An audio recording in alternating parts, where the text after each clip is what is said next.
कोणाचा काही पास्ट असो, पण आता जर कोणी गुन्हेगारीमध्ये जात असेल किंवा गुन्हेगारीत आढळेल।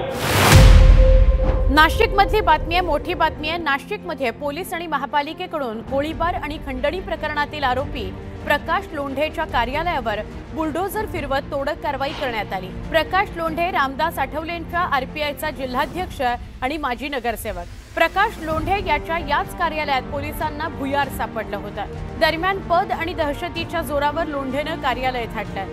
हेच कार्यालय पोलीस आणि पालिका संयुक्त कारवाई करून पाडण्यात येताना बघायला मिळत आहे। यावेळी पोलिसांचा पालिका अधिकाऱ्यांचा मोठा बंदोबस्त तैनात करण्यात आलेला आहे। आणि विशेषतः गुन्हेगारी करत असताना काही लोक त्याला जो राजाश्रय देण्याचा प्रयत्न करतात, वेगवेगळ्या पक्षात त्या ठिकाणी राजाश्रय देण्याचा प्रयत्न करतात, तर अशा सगळ्या गोष्टींना मोडून काढायचा आम्ही या ठिकाणी निर्णय घेतलेला आहे। आणि सगळ्यात महत्त्वाचं आहे की कोणाचा काही पास्ट असो, पण आता जर कोणी गुन्हेगारीमध्ये जात असेल किंवा गुन्हेगारीत आढळेल तर त्याला आम्ही सोडणार नाही।